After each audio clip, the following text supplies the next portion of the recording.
All right. Alrighty then. So, you know what? Firstly, actually, you know what? Before we start talking, we just want to say to anyone who has checked out the pod, thank you. Because we're well aware, I think we made a joke about it in one of the first episodes, first or second, maybe it was even episode 1 probably, about how, we're doing this pod, never done before. Obviously a podcast is so overdone to the point where I've always because I feel what works for us with this pod is that, like, if I were to try to do a pod with someone else, I don't think it would work because the conversation wouldn't flow naturally. Whereas, well, I mean, we work together. Okay, so not only have we been friends since, for 25, almost actually going like 26 years now, but we work together still. Like, a lot of friends you may be close to, then you graduate and you separate and maybe don't like, we've been just closer and closer. The more our lives progresses, we're just getting closer. Soon we'll be. No, yeah. I mean, let's talk about how people would see that. Yeah. But what I was saying is that what it is as like I said, I was gonna say more than friends, but that also just wow, really not helping the theories. Yeah. But no, what I was gonna say is that we're kind of both advancing and growing in lives, similar, and because, like I said, we both work together, that we get to, our conversations flow naturally because we're both like at the same points in our life pretty much. We're both doing the fitness stuff, like, so for us it's very easy to just talk, you know what I mean? So it's not like I think why the pod works, I mean, in our eyes, is that it's not forced. It's not like we have to, it doesn't feel like we're forcing conversation or, you know what I mean? It's just like we like to do it anyway. So yeah, we just wanted to say to anyone, who checking it out, just thank you. And if you're like a small creator, because obviously that is kind of the main focus, if you're checking this out, hopefully we can help you along the way. We're not going to sit and pretend like we have all the answers, but we'll give all the advice and answers we know. As our channels grow, we'll update you and maybe things we learn along the way. But yeah, we just kind of wanted to say that at the start. So yeah, and even if you're taking the time if you find us from the podcast and going to our channels and supporting those channels, too. That's also a thank you. Like, and it's just not like creators, it's also viewers, because like as a viewer, maybe you're kind of sheltering yourself away from not seeing, like, I wouldn't say struggle, but like it's a cool, like, for me, like how it's made, like it's like how it's made, whereas like you're seeing the progression of everything, whereas a lot of times you just go to a channel, like even like the popular ones, you're going to the channel after they've already made it. They don't tell you how, usually don't tell you how, how it behind the scenes, whereas we're doing it from get-go. So it's I think that's experience.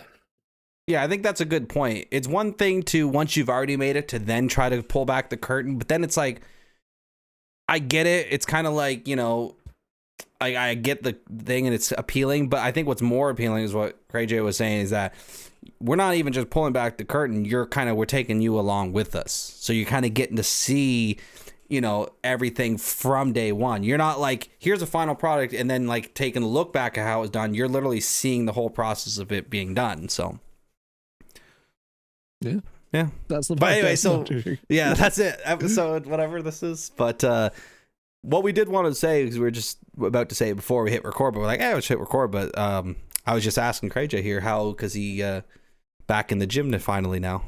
Yeah, it was good. Like, so I had surgery in January. We record these in advance just because it's easier on us, plus work and all that stuff. But it was the first week back after seeing the doctor, and I was originally going to be like, 20 pounds, whatever, I'm gonna do it. First thing I do was like a lat pull so down. What was your first day back? Monday? Like, oh yeah, okay. But what was your arms. Like what day, what muscle groups? Arms, and I did like a little bit of lat. So so it was like But yeah, so like, how'd it first go? thing I did was lat, and I tried 20, or I tried 30 because I was like, oh, maybe 20 is going to be too late. Nope, 30 was like throwing it around. 30. And I was like, okay, well, so I did 50 pounds, and any of the movements that required more core activation, I did later, and I was just more focused on the movement rather than. So it went well. I was sore then, but then, you know, I'll say to you guys, my kid was sick, so I had to go get him on Tuesday early, and I didn't. Well, I'll tell you guys, I don't have my driver's license. I have my beginners, but I walked and I had to pull him in a wagon, and oh my god, man, my shoulders. Which wrecked. wagon? You're the one that you got me. Oh how you like it? I actually have to get a bigger one. Oh really? Well, yeah, he's Yeah, I was gonna say size, weight wise, it could hold him, but size wise, he's big. Yeah. He's long. Yeah. He was like kind of like has his knees up and everything, and he was so sick. Yeah. He was like just zoning out. So, so there was a little hiccups here and there, but I'm excited back at the gym. Yeah. I know. Like the last time I was sick, like I couldn't really. I mean, I might have been able to force myself, but I was so sick, so I skipped that week. And it always feels good to get back into it, just because even like I said, even if you miss a week, it's not like your muscles are going to go anywhere in that short of time, or even a month per se. But it does feel so good to get back into it. It's better to take like if you're well, I mean, you had the best obviously excuse, the surgery, but like if you're sick. Like I've been in that position where I worked out sick, but it's like at the end of the day, it's like, okay, well, I can afford if you miss one here or there, but it feels so good every time to get back into it. Like tomorrow, I'm doing back and bicep, and I'm so excited because, well, we will occasionally share like progress photos, and like, my back, I'm just so happy because you never see it, you're like, you know what I mean, unless you like go like this in a mirror or something. But I'll take like I'll set my phone up. Set up my gym light posing lights right here. but yeah, so I took some videos to look, and I was like, woo, like I was like, my back starting to really come together, and I'm really excited to like just keep seeing more progression, because you'll have parts where it slows down, but then once you start seeing more progression, it's exciting. This it definitely is. And like there's also, well, this is more or less the gym talk, but like there's the genetics aspect where certain things are better. Oh yeah. And then I took a photo of the first day of my arms, and I'm like, I think they look better now than they did when I did before my surgery, honestly. Well, yeah, I mean, like that's the thing, like his muscle memory that's why it's the phrase exists, because you'll, like I said, you're not going to lose it in like a month or so. People have done studies where you could go like months and months, and you're still going to, like, you lose it at a really slow rate, especially when you're younger. But that's a little insight of us, because like our other big passion is like we both love working out. When we go work, our job is like, you want to talk cardio, getting cardio. Our job, I genuinely can't really think of a job.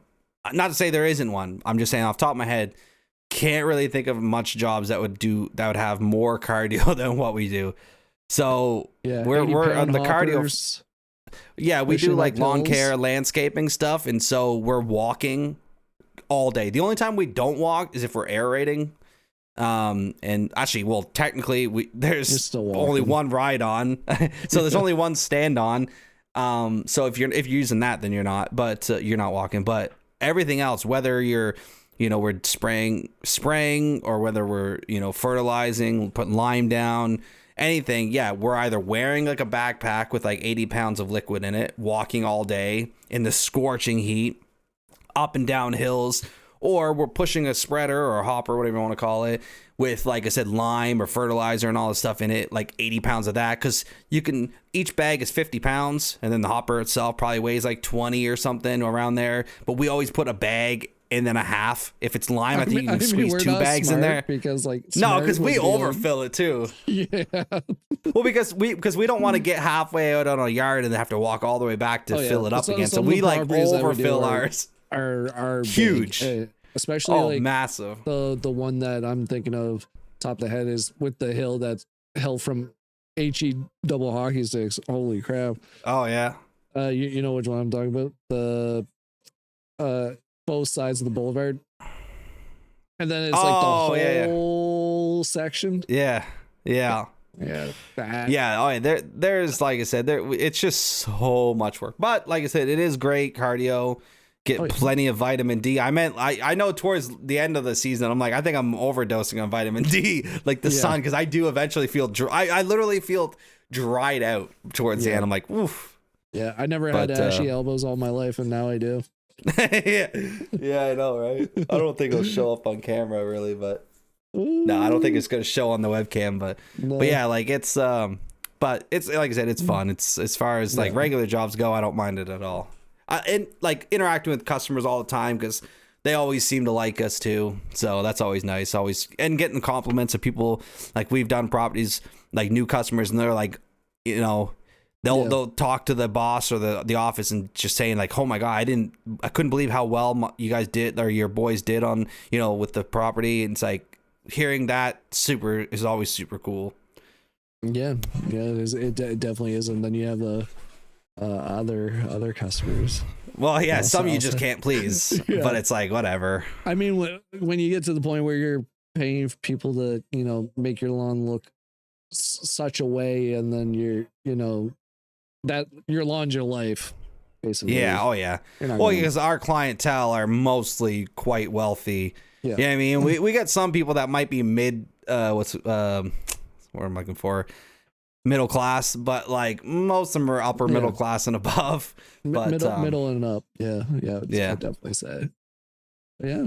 But anyway, yeah. So little general life thing. I think we'll probably do that occasionally anyway. You know, just so that way the pod's not always just straight, you know, it will business as you may. But it will be harder during the summertime. Yeah. Working season, guys. Just so you guys know, because that. Yeah. We're going to be seeing each other every day. You know. Yeah. So we're going to be talking. It's going to be even hard to not talk about certain subjects. Well, I'm sure we're going to talk in some stuff like, but we're kind of taking this one step at a time. You know, we're, if some episodes, you know, down the road, let's say an episode down the road is a little, you know, maybe we touched on something we talked about prior. Yeah.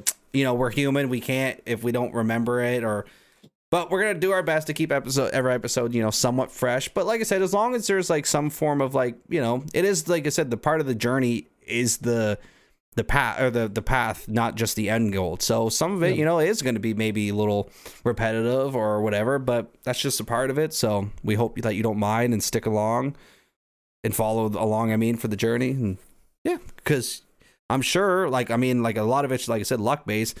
For all we know, 6 months from now, we could be in much different places too, as far as like the channels go. It's kind of honestly, this is our diary, pretty much. Yeah. Oh yeah, literally. Because, you know, like there's I've tried doing, you know, taking screenshots for Instagram as a, I used to do that, go along, but I feel like this is the better place to, you know, channel check-ins, like won't be like every month, obviously. But this is probably like the best form of you know, looking in the past and seeing where we were, and then seeing how far it come, because like who knows, like we said, like next year this time, you know, we might be, you know, doing a lot better, well, hopefully doing a lot better than we are now, or even more than what we expected, is what I'm thinking. Which brings us to actually the first topic we're going to talk about was kind of more of somewhat of a hypothetical, you know, situation, but it's fun to do these what ifs, because again, it comes back to believing in yourself and kind of preparing yourself. But as we were talking before the podcast, I threw out this idea, and CrayJayy was like, "Oh yeah, that's actually something I wanted to talk about too." So, is hypothetical, you know, when our channel down the road, let's say I'll just say like a year from now, let's say, I won't even put an exact number, but let's say the channels are much bigger, you know, whether it's in the hundreds of thousands, a million, whatever subscribers. Let's say, for the sake of, like I said, the experiment here, or the conversation is, let's say our channel's much bigger.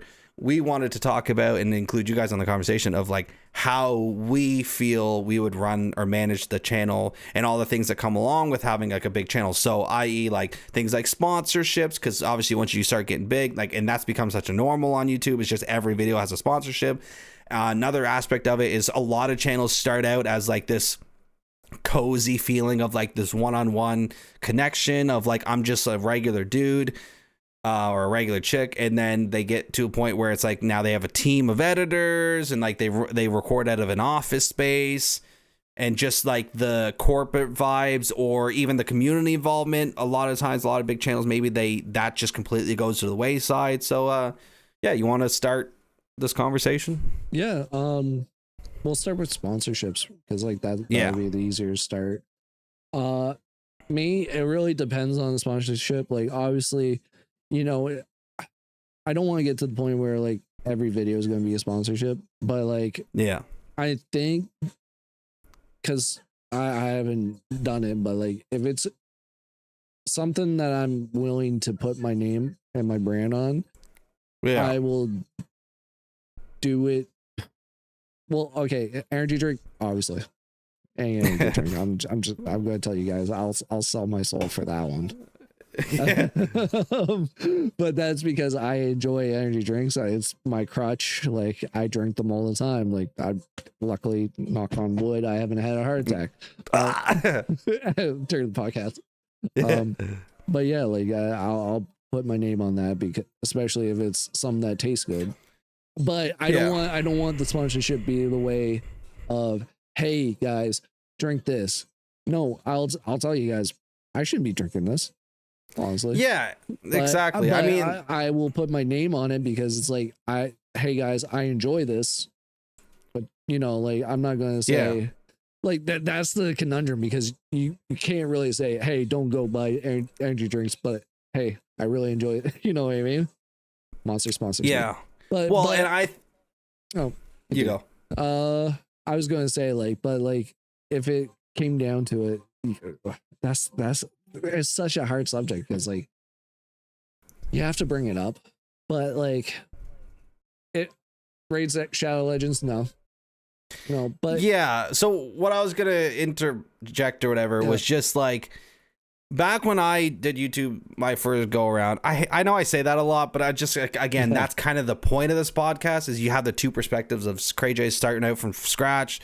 I have somewhat experience. So that's why I bring it up. But back when I did it, 2013, 14, 15, I would say mainly 2014, 15, 16, and 17, but like, and somewhat into 2018, I guess. But when I started getting my channel was growing, and I started getting those sponsor opportunities, was 2015, 16, 17 was the main ones. But back then, that was like, YouTube was a different place. Like, if anyone took sponsors, it was almost like, oh, how dare you? You know, it was very, and I remember I took literally very few. So off the top of my head, I can remember I took Loot Crate, so that where they sent the monthly subscription box. I did that, but again, I took that initially because all they asked me to do was, hey, we'll send you the box every month, just make a video of you opening it, we'll give you an affiliate link for people who can sign up, and that's it. They allowed me to do it in any way I wanted to do it. It's just like I said, all they wanted me to do is just open the box, which was cool. And like I said, that's they sent the stuff, and I got to keep all the stuff, which every box had like a shirt and whatnot. But anyway, and then I remember I took Cosmo, which no, well, it's so small you won't even be able to see it probably, but he's like right there, which was a little robot thing that was in America, but they're bringing it to Canada for the first time through like Best Buy or whatever, and they picked a couple creators to be like the marketing campaign, and I did that. But again, they gave me free reign, and I thought it was genuinely cool. Same with Loot Crate. I was like, hey, I'm into the nerdy stuff. I took like and that again, they let me free reign, do whatever I wanted. They just wanted me to show it off. But I took a gaming company's like a keyboard, and I remember that one. It was a great keyboard, but that one was just, they didn't really tell me whatever, but they just wanted me to format in a more of like a review / product like sponsored. And it was like, I did that one, and then they wanted to sponsor me again for headphones. And I was like, nah, I'm sorry. Cause it just, that one felt way too much more of like, here you go, guys, look at this keyboard and all. Like, I don't know. Like, I felt so weird back then. I remember I took, actually, one of the cool ones was Takis. I'm sure everyone knows Takis, the food, the chips. But they were introducing it, bringing it finally into Canada. And again, they also picked a few creators they wanted to do. And they asked me, they like, hey, we'll send you a big box of all the new flavors, a bunch of bags. And they're like, just, if you don't mind, just at least try them, give your honest feedback, and just do whatever. But like, I'm saying this, and then there might have been like, a couple other maybe small ones, but I just remembered I got opportunities like quite often back then of like, I remember there was some that were like, and initially some stuff was like initially cool, the product seemed cool, but then it was like the how they wanted you to promote it was like crappy. So like one back then was like, literally it was simple as AA batteries or AAA batteries, but that you just plug in a USB into it and charge it. I was like, oh, that's a cool idea. But then they wanted me, they already had a video, like a commercial that they wanted, no me involved, just here's a video upload to your channel. I'm like, bro, are you serious? I'm like, my viewers are going to be like, what the heck is this? So I turned down a lot stuff like that, where they were like, here's what we want you to say. Here's how we want your video to be this long. And I was like, no. I only ever took sponsors of things that I genuinely liked and that they let me do it my own way. But the thing now with YouTube is that every single video so now pretty much has sponsors in it. Even podcasts. Oh, everything. Oh man, podcasts are even worse. They have like 5 per friggin' thing. But I will, and again, this is us, like what you were saying at the start, is this kind of like people can go back and watch. I'll even say it to hold me accountable. I already made a vlog and I talked about this, but my stance is that I promise that even though these companies like Raid Shadow Legends, the reason why so many people took that sponsor, by the way, is because they shelled out a lot of money. Yeah. But I will never do it because I can't. Like, it has no interest in me. I have no interest in lying to you guys or trying to be like a businessman. I remember I had one job in life that was commission based, and I worked there for like 3 days, and I was like, nah, I'm done. So my first day was training, and then the other 2 days was actually out, and I was like, I'm done. It was basically, we would go to the gas stations, and there was like, we'd have this booth set up with our product. And so people would come in, and it was a product that was supposed to, like, if people had like a chip or a crack in their windshield, like car windshields, that this product was supposed to fix it. And I remember them, and this is what made me quit, was they're like, okay, the prime customers are old lady because they don't actually know anything. So you would go, they were like, go over, if you see like a speck of dirt that doesn't want to come off, just say that that's a chip in the windshield and that they got to go through us, because if they go through the insurance, whatever, but if they buy our product, it's cheaper. And so I was like, no, I was like, I'm done. Because like they were straight up lying, like it was con artist stuff and just preying on people that didn't know any better. And I was like, I'm done. Because I don't care, because they would, in the training and the meeting and the interview and stuff like that, they're like, you can make, and they're showing like, they're telling you that sales pitch of like, because it's committed, you can make, as many sales as you can make, all this. It's like the pyramid scheme, basically. You make as much money as you could, whatever, and then like you just keep making more and more money and climb the ladder. And it's like, I was like, yeah, at what cost? My soul? I'm like, I'm not doing this, bro. And so I quit. And it's the same stance with the YouTube stuff. Technically, I'm well aware that like you could make all the money you're making on AdSense, then put sponsors on top of it, you can be making like maybe double. Yeah. But at the same breath, what's crazy to me is that knowing from personal experience, also having friends, also a lot of creators just being open and upfront about what they're in, AdSense alone now pays more than like you have creators out here just doing like a podcast, which I will say we're doing a podcast, but like we'll be the first to admit it's quite easy to do. Yeah. You have people that like doing a podcast as their full-time career, making so much money, and then they also feel the need to put like 5 product placements in there. It's like a lot of times it's like 20 ads in one podcast of like an hour. Yeah, it's like how much money do you bro, you make plenty of money just based on the ad revenue. No, is that not it's greed. And like I said, greed over their community. Like I cherish the community more than the, like I said, the money. For me in my personal life, I've always been, if I have enough money to just live comfortably and do it, I don't care. Oh, yeah. I genuinely don't. Well, that's why, like, for the sponsors is like, if tops, I think tops, what I would even do, I wouldn't even do like 4 sponsors a month, if that. If it was like a bunch of sponsors coming to me, and if I like them, I would definitely do it, because, like, you know, everyone has to make a living, but AdSense, like you said, alone also. But if it was like for example, let's just say rates Shadow Legends, they offer you money. Yeah, I would be like, I'm not going to play it. I'm not going to say, hey guys, play it. And if there's a game like, hey, here's this game and I really enjoy it, let's just say, I'll be like, hey, let me play the game first and see if I like it, and then or if it's something that you already, maybe you play a game on your own time that you already love, and then they reach out to you, and it's like, okay, I'm in the same boat where if it's something I genuinely, or even if it's something that's new, but that's the thing, I'm in the same boat. If it's something that I don't know, but it seems cool, let me send it to me, a review product, whatever. Let me, like, cause sometimes companies will do that, but they'll let you have something and be like, hey, use it for a month, see if you like it, and then we'll work out the spot. You know what I mean? Yeah. Let me do something like that. Give me something for a week. I'll try it out. But I'm in the same boat. At most I would do would be maybe like, a couple a month, if that. Yeah. I don't want to. And like I said, use this as hold me accountable, because I really don't want to go down that route, because I just don't. I just don't care to be like a sponsor. Oh, today's video is sponsored this, or for because like a whole month, it's like, because as a viewer, that's the thing. I get to look at it both ways. I watch there's podcasts I listen to. I'm like, oh my god, really, guys? And all I do is I'm like literally skip, you know. So it's like where they're like 3, 4, 5 ad reads back to back. So it's like 10 minutes worth. I'm like, also what's annoying is that, so I pay for YouTube Premium and I have Spotify. Yeah. Well, Spotify is ad-free music. So then you got to listen to stupid ads. And then like, even if, like I said, there's no ads that automatically play, or let's say YouTube Premium. So I pay for YouTube Premium so I don't have to put up with ads. But then the creators themselves are inserting the ads.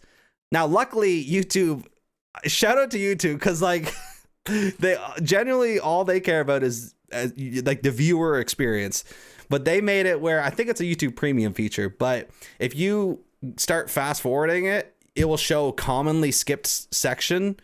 I like, do you have Premium? No, but it does show like I can't. I don't know for sure if that's played. Maybe. Oh no, that's the most. Yeah, that's the most played, the most replayed part. But no, I'm pretty sure this is a premium feature where once you start skipping it, it will show you and it will allow you to jump over the most commonly skipped section. And what do you think that is? Every single video, it's always the sponsor ad read. So it's like I'll hit skip and I'll like boom, jump over the most commonly. So YouTube, it's like kind of screwing over creators a little bit as far as like third party sponsors. Because all YouTube cares about is their ads on there. Because when a creator does a sponsor for Monster Energy drinks, well, YouTube's not getting a penny of that. No. So why would they care? So I get it from from the capitalist point. They don't care. Yeah. They want their money and the viewer to have the best experience possible while also making money as a business. And I'll put a foot for this, especially this podcast. Only sponsor I'll ever take for this podcast is an energy drink. Yeah. Exactly. Any energy drink. That's the only, and I will only drink that. Like, well, not energy. I was gonna say if it's something that tastes like crap that you don't actually drink, But if it's I'll try it. If it's a good tasting one, like there's a batch 27 came out with like a freezy flavor and it's Canadian, and I was like, oh, I'm so tempted to kind of message them, but I'm like, I'm big enough. That's the thing, right? But And there won't be like 20 ads of it. It would be like, hey guys, new flavor came out, check it out. You know what I mean? Like, we'll do it like that, but it's not going to be like. And that's funny because you already kind of mentioned it, but the thing with energy drinks, I would just have to make sure, and you just have to talk to them when you're talking about the business thing, is just don't get, if they're like, promote it and say it's healthy and like, no, as long as you let me say, just be smart, drink in moderation.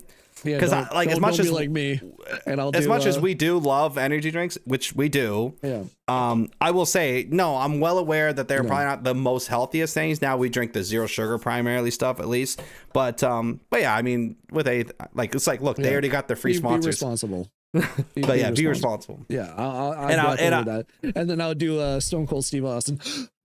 Yeah, I would do something like that. Yeah, that's a joke. Be responsible. Yeah. Give someone, the random person, the stunner in the street. Yeah.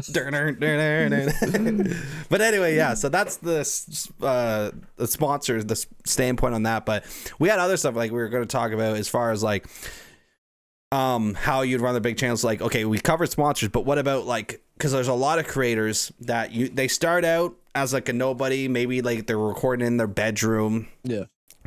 And then they get big, and then they rent out an office space. They hire a team of people, and like before you know it, that creator that you originally watched that felt like, you know, like a friend or someone that you could relate to is now now they're like a conglomerate, like a corporation. Yeah. So where do you stand on that? For me personally, I 100%, because I did it before. I know now from experience, but also just time passed on, like life wise, getting older, is that, yeah, I just want to just do my thing, and I don't want to like have that. I mean, you're a little bit different because you are starting out, but like also, well, because most people don't start out with like a fully fledged setup. Like I didn't originally. My first setup was crap. Like, you know, nothing, no background, like my bed in the back, and then I got the green screen set up. But for me, like once you get to the point like something like this, my goal, and I'll say it here for the podcast, actually it'd be cool, because then eventually if you guys look back and be like, oh my god, look, he did it, is my goal with this is eventually, because I'm recording in one of the bedrooms, or one of the rooms in my house, and so, but obviously, you know, I don't want to always just be taking up this bedroom slot, like, or this slot in the house. I always like to kind of have my own space anyway. And I've always dreamed, because I have a music room. So right now I have 2 bedrooms being taken up by my stuff, a music room and this. But my dream always used to be was to have my own little like building, like, you know what I mean? So what I'm going to work towards is that in my backyard, because I, you know, where I live, I'm out like in country living, like, so I have a decent amount of acreage, but I want to eventually get, you know, if I get to the point on YouTube where I can, you know, have a full-time gig and have money to just build like a little, you know, studio building in my backyard, have that divided, like, so one side of it's my music setup and then the other side of it's this. But basically that would be it.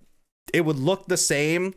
I mean, I might tweak a little thing, like a couple little things, like put a couch in there and whatnot, you know, just to sit on if you're not, whatever. But yeah, like that's essentially it. I don't want to like rent out some friggin' office, but like none of that interests me. I just want to always maintain that same vibe of like, hey, and I'm again, I don't have anything against necessarily people that hire editors, but for me, the way I look at it, at least doing, like, if you make YouTube videos and it's like full blown productions, like skits, and I get that, but for us with the gaming videos, or even like when we used to do reaction videos, it's like, the way I look at it is, if you can make, let's say you get to a point where you're making more money than like a top paying doctor, and your only job is to play video games, so the only actual work part of it is the actual editing. The way I look at it, and again, do your things, I'm not trying to throw shade to anyone, but it's like, the way I look at it is like,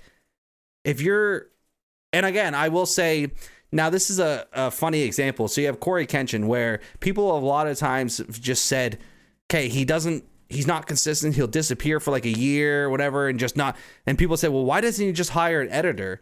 But on one hand, it's like, that would maybe allow for him to post more, but on the other hand, he said it, and I relate to it, is like, it's like he's already so blessed to be in that situation that now, like I said, I do believe he should probably at least be somewhat consistent, or just, but his last comeback, he kind of did say that.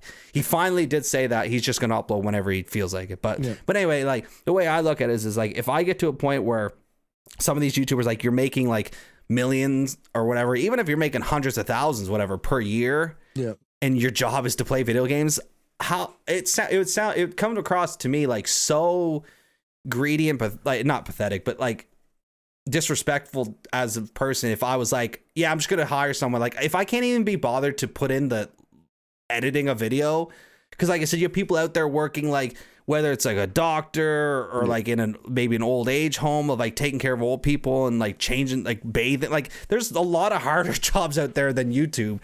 YouTube's not easy, but it's not like it's, you know what I mean? It's for a lot of people like us, where if you get big doing what you love to do anyway, and now you're making a buttload of money, if you can't even be, you know, bothered to put in the little bit of work that you got to do, it's like, that's how I stand. Like, I'm always going to edit my own videos.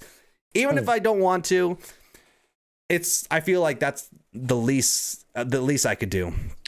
So, I get it with like the, say like renting out an office, because it just doesn't feel genuine. And a lot of office buildings, they look. Well, yeah, you can tell. Like it. But some streamers have actually recreated their bedroom, and then they got exposed. It was just like not even in their bedroom. It's just like it was in an office space. What would be cool for me would be like, I thought about like an office thing, like if we were bigger, because what I would think is I would just make it homey feeling, and I would tell them, I'm like, hey, this is not like I'm renting out an office. Well, you are a little bit different too, I guess, in your current standpoint, unless that changes.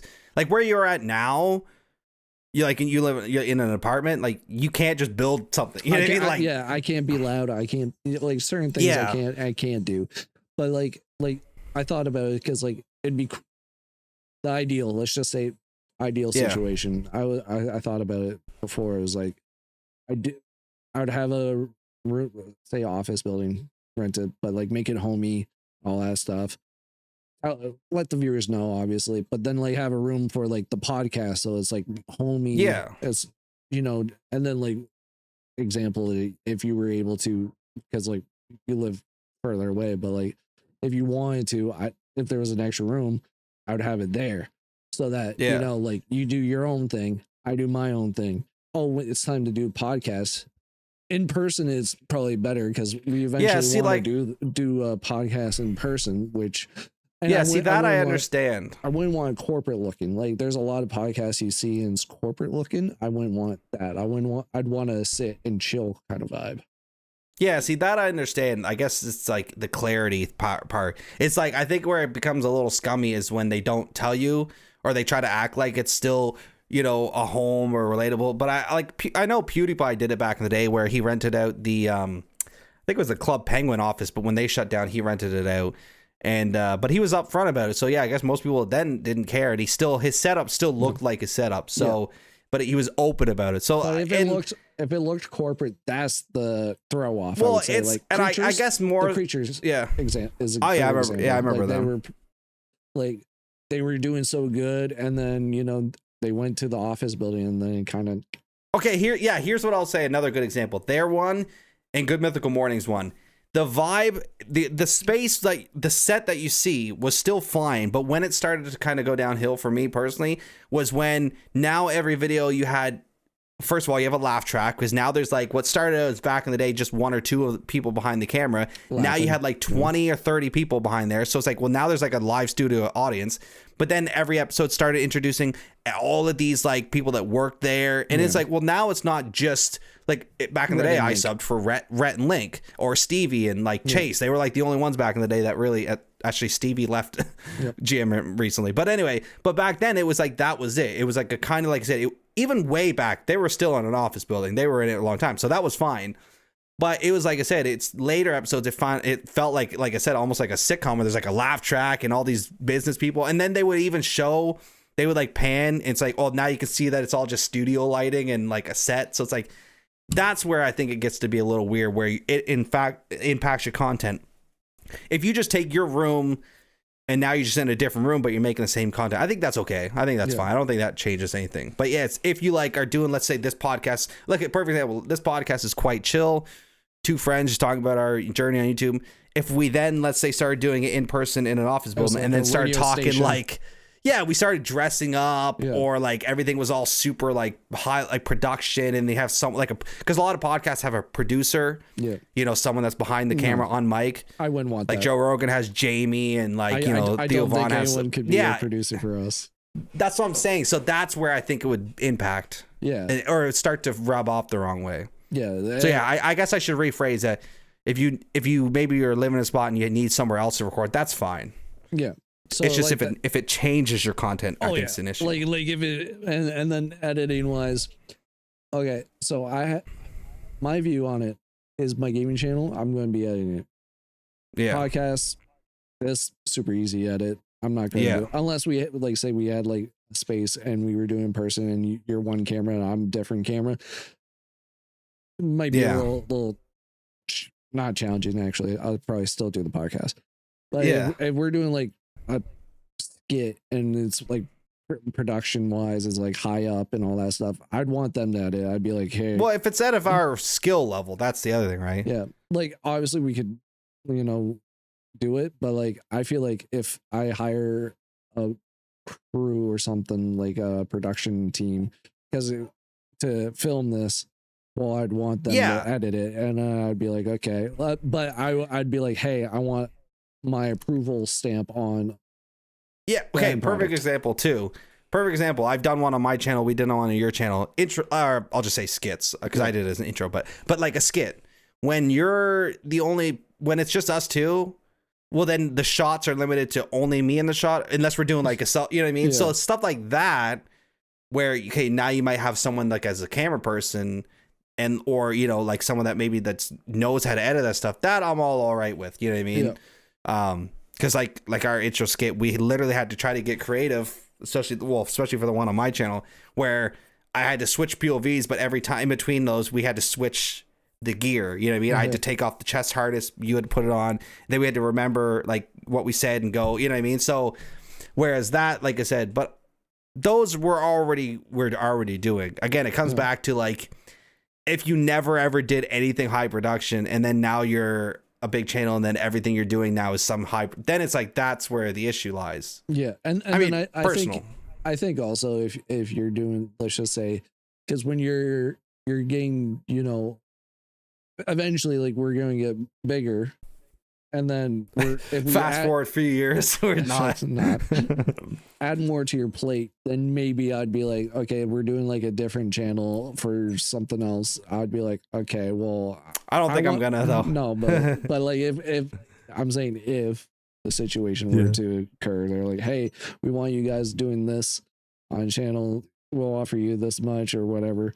I'd be like, I'd just be like, okay, someone else edit it, because I would have too much already on my plate. But I'm right now, I'm more focused on my own stuff. So I wouldn't hire somebody else, because I don't see myself doing anything that requires a new channel. I mean, you and I, even when you were making this podcast, you had to set up the channel for this podcast. We're like, because we've made so many channels over the years. But we've. Because we also have our music stuff now. That eventually that's completely separate. Two different music. That's completely separate. So that would be eventually be sweet to have like an actual music crew, like a production crew for music videos. But between the music, the pod, and our personal channels, I think I'm tapped there. Oh yeah.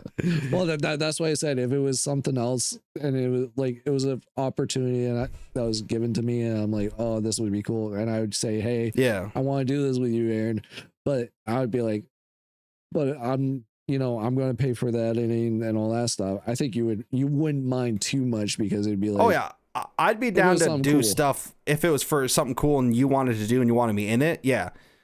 I'd be down to help you do stuff like that. Like, if it was, if it wasn't too out of the way and too hard and all that stuff, like, then I'd be like, okay, I'd be all right throwing the reins to somebody, because it's not my channel. I didn't put it is, but it's not, I didn't put my flavor of editing. I didn't put my, sauce on it. It'd be something completely new and different. So that's my view on it. And then the last kind of vibe that we're talking about with running a big channel is kind of like community involvement.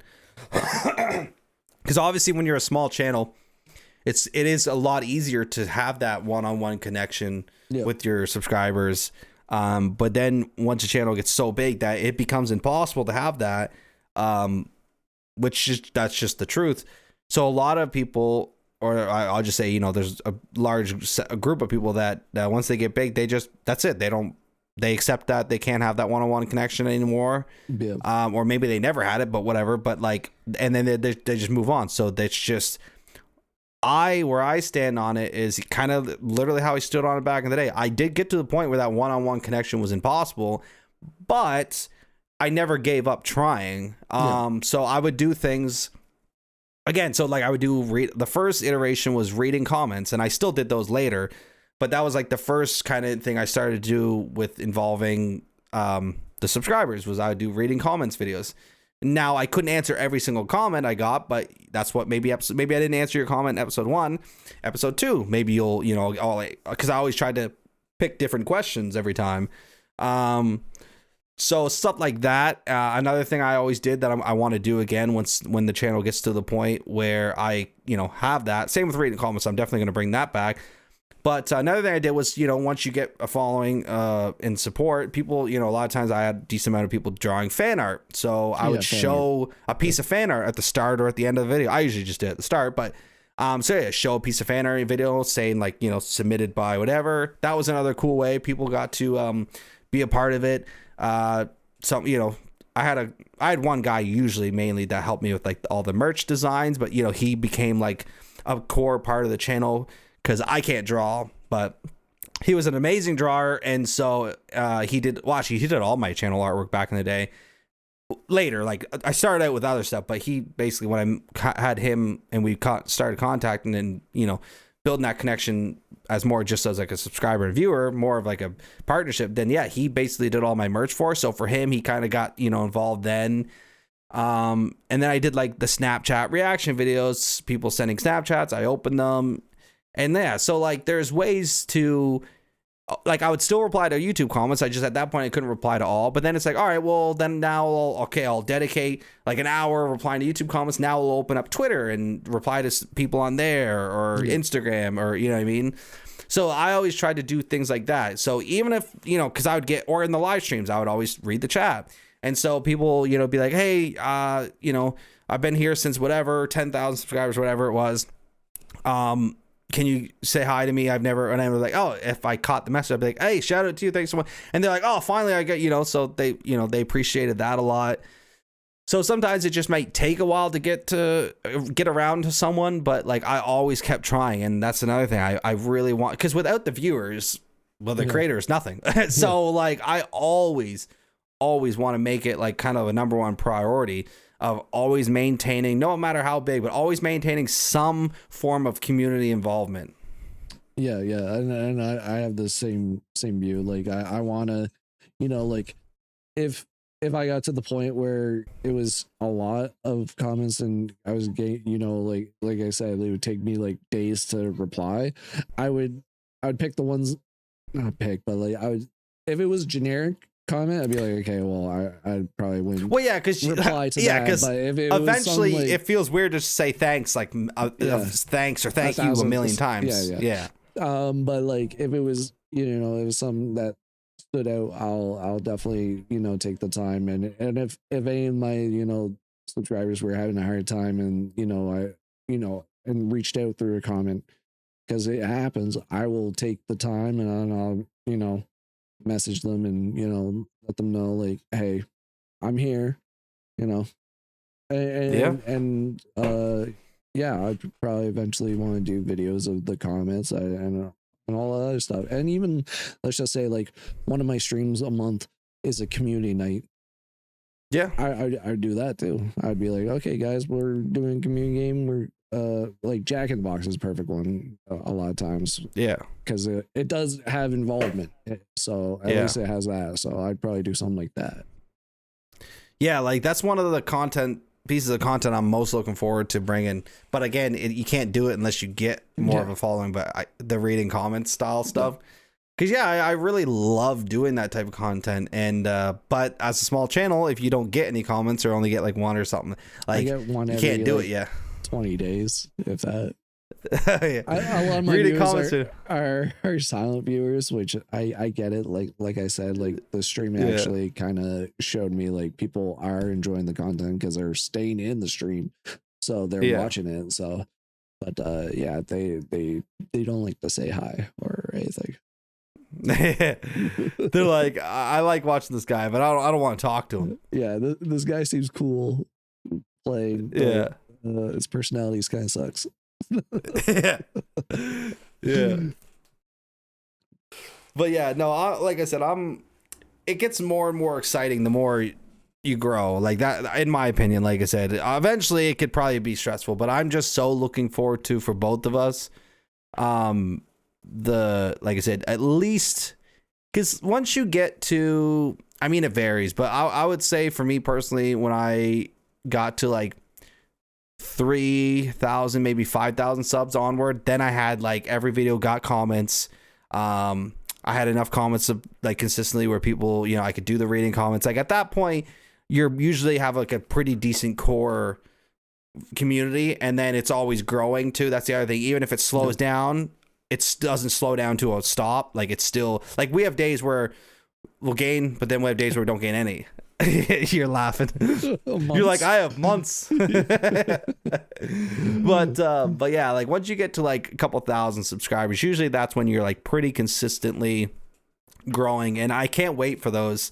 Yeah. It's gonna be interesting too, like throughout the summer, because again, we work, so it's gonna be, like I said, a little bit more stressful or hard to keep up with the consistency. But then in summertime, views are usually pretty good, because if you have people that are in school, they're out of school, same with college and whatnot. Yeah. So, you know, people have a bit more time over summer / Christmas breaks are usually another high point for views and whatnot. But yeah, like it's going to be interesting, because we're going to be working, you know, hard IRL job, but like we're going to be also, like I said, staying on the grind on the YouTube stuff and seeing how it all kind of goes. Also, there is something we, you know, might only be 1, maybe 2 episodes, but we might film maybe an episode or 2, like at work, maybe on lunch or something like that. And yeah, just if, you know, we'll try to, like I said, have all these episodes consistently, like with how this setup is. But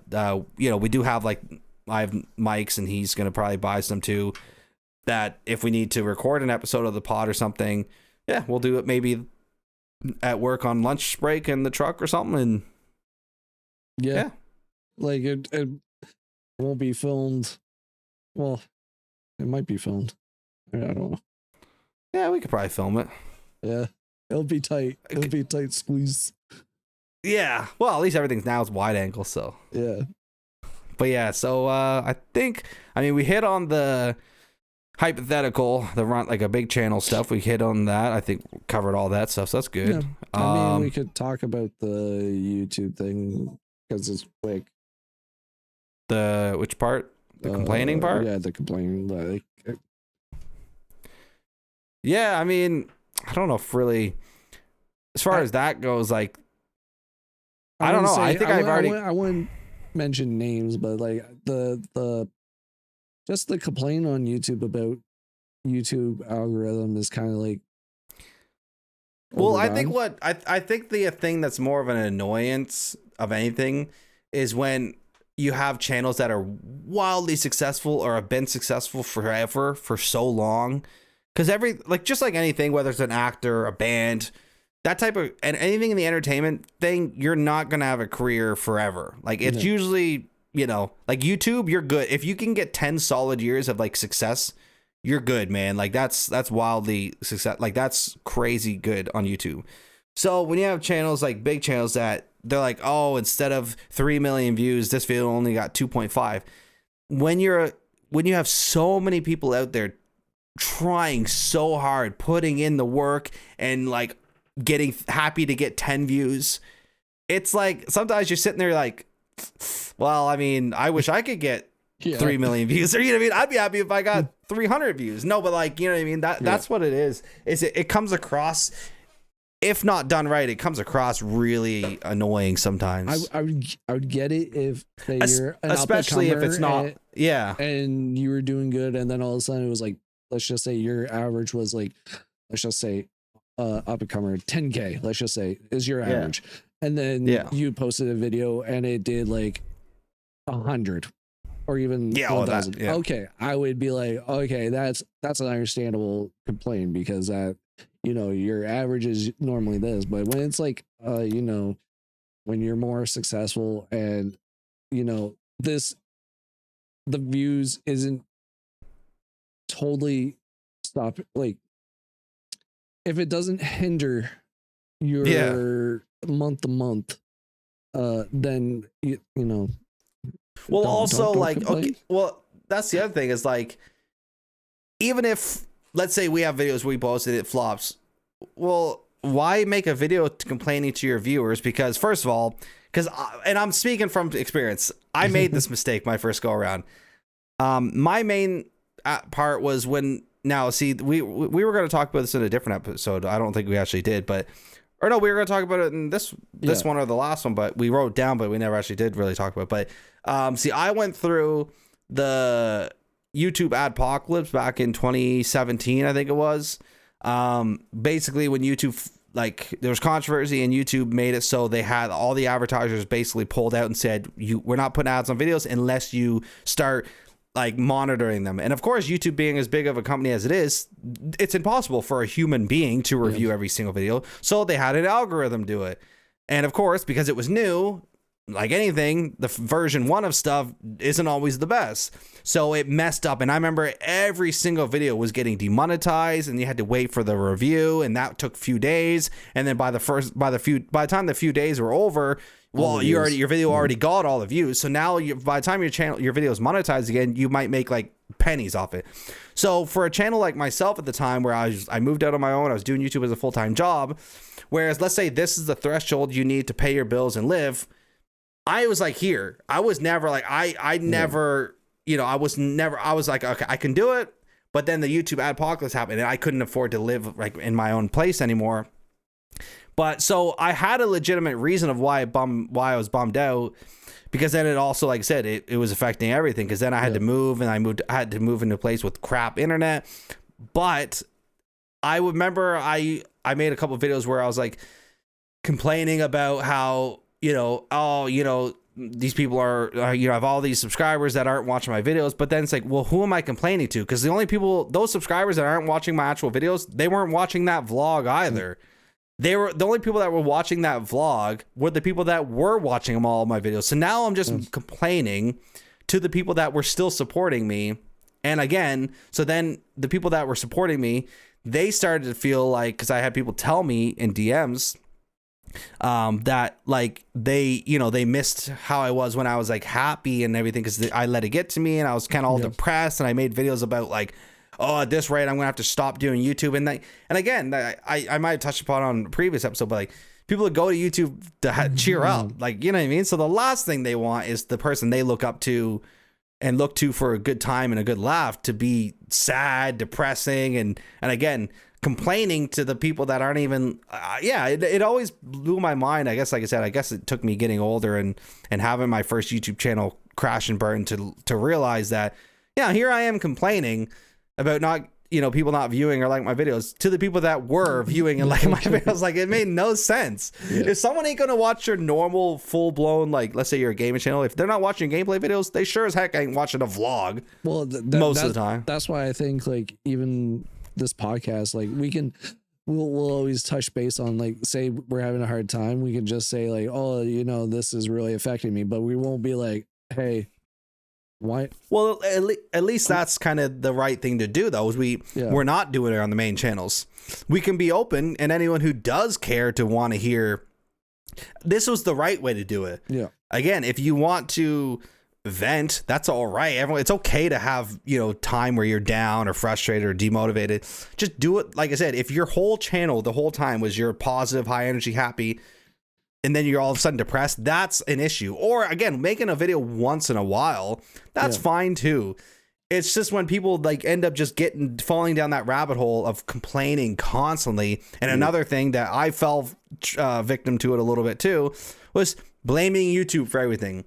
Which at the end of the day, if you're just, especially if you're not doing anything controversial, if you're just playing games, YouTube is not out to get you. I'm sorry, but they're not. I like I said, I fell victim to it, but then it was like afterwards, when I was like grew up and I thought like, why would YouTube try to kill my channel? All YouTube cares about is they're a corporation. They're a capitalist corp. They care about money. And through that, they care about making your, like, as a viewer, they want you to go on YouTube and stay on YouTube for as long as you, like, every day, as long as you, like, that's all they care about. So people is always like, "Oh, my videos aren't being. This video didn't perform as well, so therefore YouTube didn't promote it, or they shadow banned it."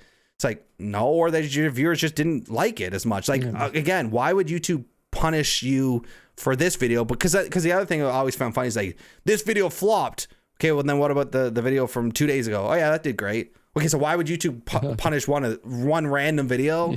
Like all they care about is, like I said, like for me, a perfect test is, I'll find a new channel. I'll click on a video consistently every day for 3 days.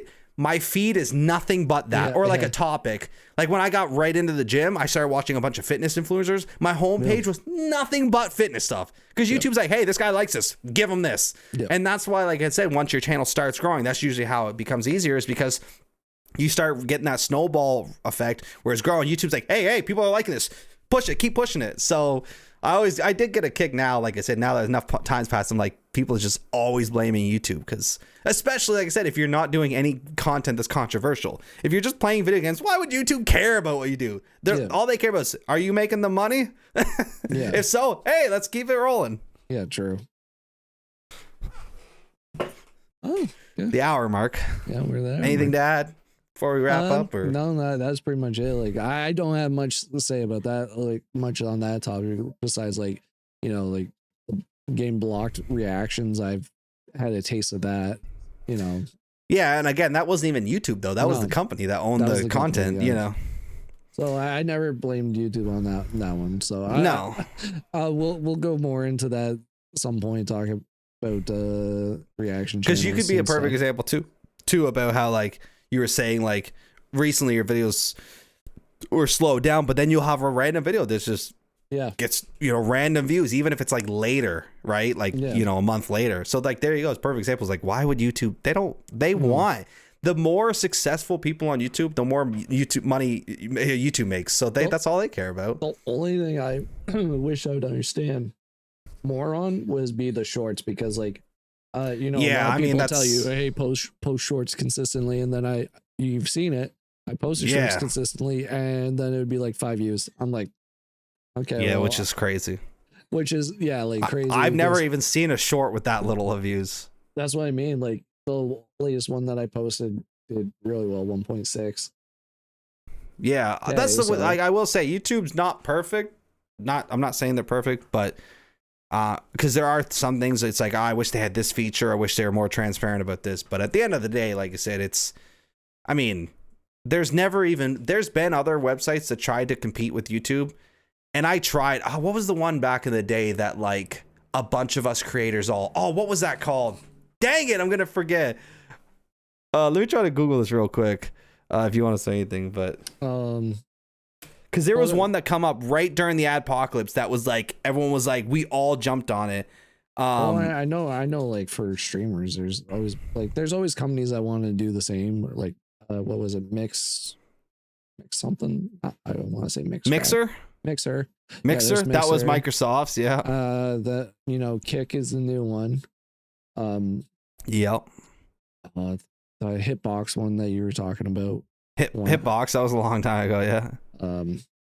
Like there's. Oh man, what was that one? That's what I mean. Like I don't know if anyone can compete with YouTube now, because it's such a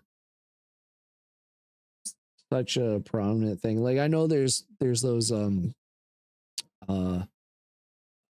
Asian versions of the YouTube, but like that's because it's what's on their side of things, but they also come to YouTube a lot. So like I don't think it'll be I remember VidMe. Okay, it was called VidMe, I think. I'm pretty sure that was it. But let's see. Let me just Google it though. Is it even around still? No. Yeah, that was definitely it, because it ended in December 2017. Let's just say I put it in the search bar and something inappropriate shows up. Oh, really? Yeah, VidMe. That was it. Yeah. So it got popular in 2017, hence because of the thing. But yeah, it closed on December. But yeah, so that was one that put in the search bar. I'm on the Wikipedia, and it says in July 2021, the VidMe domain vid.me was acquired by pornographic company. Yeah, it took the left turn real quick. No, that's right. That's what we uploaded on. Yeah, before OnlyFans, that's what it was. No, but yeah, so that was it. But I remember that popped off and everyone went on it. But yeah, as you see, it got popular in 2017 and died in at the end. Yeah. So like, I don't believe there's going to be one that surpasses YouTube. No. I can't see it. I mean, YouTube's owned by Google at this point too, so they're huge. And like, again, not perfect, but it's better than anything else. So oh yeah. I love YouTube personally. Oh yeah. I've been enjoying my journey. Yep. Hopefully by the time the next maybe the next couple episodes, hopefully we'll do another, I don't know, at some point, like I said, down the road, we'll do another channel chat, and hopefully we can come to you guys with mid. Well, should we do one? Season? Because like obviously some of these are earlier. Yeah. But you can't. Yeah, we'll do one mid working season. Yeah. Yeah, I think mid working season and then end working season to see where we're at. Yeah, maybe the one that we filmed during like work, maybe that one will be a mainly channel checkup focused. Yeah. We can just like have our phones open and just talking about stuff or something, looking at the stuff. I don't know. We'll figure it out. Yep. Yeah. All right, guys. That was another successful pod. Yeah. Make sure you subscribe to our channels. The pod if that interests you. Our personal channels, those will be in the description of every pod episode. Yeah. As well as on the actual channel too. Also, like this and comment any questions you have. It just helps us to know that like we've been. It gives us something else to talk about. Yeah, we've been enjoying the podcast, but it's again like feedback is always good and questions. Yeah, like so that we can be like, because like a lot of these times we're like, oh, what are you going to talk about? And then like 10 minutes before we start recording, we're like, oh yeah, we can talk about this. We can talk about that. Yeah. But if there's any like insight or any like personal questions that you may have that we can answer, we can definitely answer what we can. Yeah. Yeah. Oh, and if anything, let's say down the road we get maybe something like, whether it's like maybe a new trick we learned or maybe a new cool piece of equipment, we'll always sprinkle that stuff in, like update stuff. Yeah, too. Definitely. So, all right. Yeah. Bye. Toodles.